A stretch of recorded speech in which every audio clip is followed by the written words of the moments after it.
Hello दोस्तों, आप सभी को नव वर्ष की बहुत बहुत शुभकामनाएं। इतिहास गवाह है जो आया है उसे जाना ही होगा।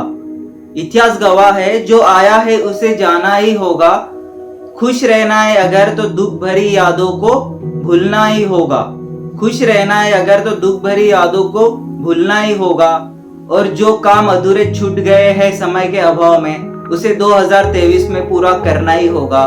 उसे 2023 में पूरा करना ही होगा। साल आते हैं, साल जाते हैं और उसी के साथ कुछ खट्टी कुछ मीठे यादें लेके हम भी उसके साथ चलते जाते हैं। कुछ काम पूरे हो जाते हैं, कुछ काम अधूरे छूट जाते हैं, कुछ सपने पूरे हो जाते हैं, कुछ अधूरे रह जाते हैं। और फिर नया साल आता है नए सपनों के साथ, नई उम्मीदों के साथ, नई आशा के साथ कि इस बार तो मैं अपने क्लास में टॉप करूंगा, मैं इस बार नया स्टार्टअप चालू करूंगा, मैं इस बार एमपीएससी यूपीएससी एग्जाम को क्रैक करके बताऊंगा। लेकिन फिर भी ऐसा नहीं हो पाता। ऐसा क्यों? इस साल ने भी हमें पूरे 365 दिन दिए हैं, मतलब 8760 घंटे, और हम इन्हें अपने आंखों से सामने से ऐसे ही जाने देंगे तो हम इस साल भी कुछ नहीं कर पाएंगे। हम इस घंटों में से 3760 घंटे निकाल लेते, जो भी आपको सोना उठना खाना पीना और जो बाकी आपके काम है आप इस घंटों में कर लेते हो, फिर भी आपके पास पूरे 5000 घंटे बचते हैं। अगर आप इन 5000 घंटों का पूरा यूज करते हो तो आपको आपके मंजिल तक जाने से कोई नहीं रोक सकता। लेकिन हमारा वो वक्त इंस्टाग्राम, व्हाट्सएप, फेसबुक, पबजी खेलने आदि में बर्बाद हो जाता है। एक नोटिफिकेशन देखने के लिए हम फोन को उठाते हैं और उसके बाद में 5 मिनट इंस्टाग्राम खोलते हैं और फिर वो 5 से 10 मिनट, 10 से आधी घंटा और आधी घंटे से 1 2 3 4 5 घंटे कब लेके जाता है पता ही नहीं चलता। हम चाहकर भी उसको दूर नहीं कर पाते। तो ऐसा क्या करें कि हम इससे दूर रह सके? तो उसके लिए आपको जिद करनी होगी। आपको अपने सपने पूरे करने की जिद ही इस काम से दूर रख सकती है और समय का पूरा यूज कर सके उसके लिए आपको प्रेरणा देंगी। नवाजुद्दीन सिद्दीकी क्या था उसके पास? ना शक्ल थी, ना सूरत थी, ना अच्छी बॉडी थी, ना डोले शोले थे, ना ही उसका बैकग्राउंड अच्छा था। फिर भी उसे जिद थी कि मैं एक्टिंग करूंगा। और फिर वो दिल्ली चले गया 3 साल की ट्रेनिंग के लिए और दिन रात मेहनत की वहां पे। और फिर वहां से जाने के बाद मुंबई आ गया। मुंबई में जब वो सिनेमा में काम मांगने जाता तो उसे ये कह के निकाल दिया जाता कि अपना हुलिया देखा है, चल यहाँ से निकल।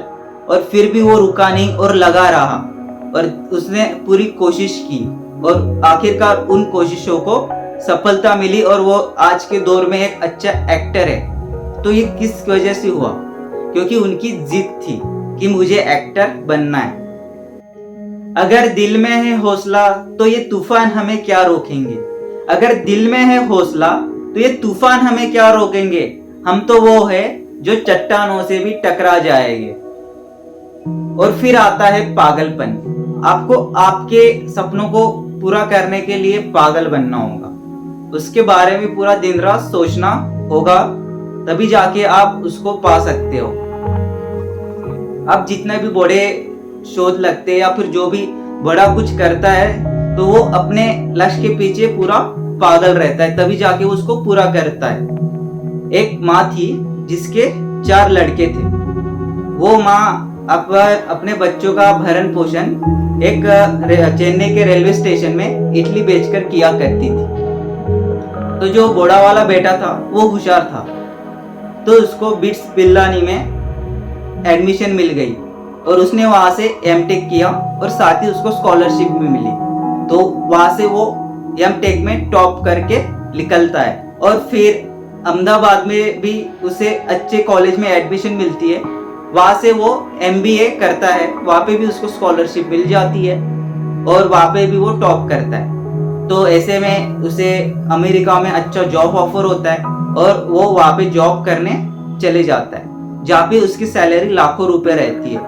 ये जो घटना है ये 1980 के आसपास की है और उस दौर में वो बाद में फैसला लेते कि मुझे अब जॉब छोड़नी है, और बाद में वो जॉब छोड़ के इडली बेचने का काम चालू करते।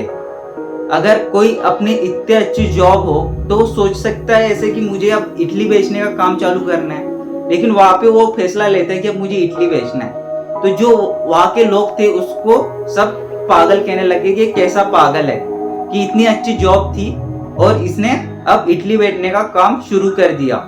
ज्यादा पढ़ के इसकी लगता है बुद्धि भ्रष्ट हो गई।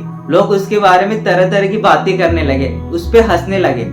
फिर भी वो अपना इडली बेचने का काम करता रहा और उसने अपने साथ जो 9वीं पास 10वीं पास उस जमाने में लड़के थे उसको अपने से जोड़ता चले गया और उसने अपनी एक चेन बनाना चालू की, और वो जितने भी हवाई अड्डे होते थे उसमें जाके अपनी इडलियां बेचा चालू किया। धीरे धीरे उसका बिजनेस बढ़ता गया और चेन भी बढ़ती गई चली गई, और जितने भी भारत के हवाई अड्डे थे अब उसमें सिर्फ इसी की इडली जाती थी, और वो आज एक सक्सेसफुल बिजनेसमैन था।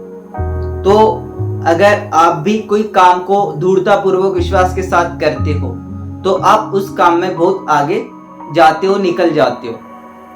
तो दोस्तों यही बातें याद रखनी है आपको। पहले तो आप अपने समय का पूरा यूज करें, फिर जो भी आपने सपने देख रखो या काम है आपके तो उसके लिए जिद करो कि नहीं अब ये मुझे करना ही है, और फिर उसके लिए पागलों की तरह काम करो। अपने ऊपर विश्वास को दृढ़ता रखो, तो आपको जो सोच रखा है मुझे इस साल ये करना है तो आप उसको जरूर पा जाओगे। अगर आपको वीडियो अच्छा लगा तो इसे लाइक शेयर और सब्सक्राइब जरूर कर दे। साथ ही साथ आपको जीवन में ये साथ तरक्की लाए, उन्नति लाए और बहुत सारी खुशियां लाए, और आप इसी तरह आगे बढ़ते रहे। यही हमारी दिल से शुभकामनाएं। धन्यवाद।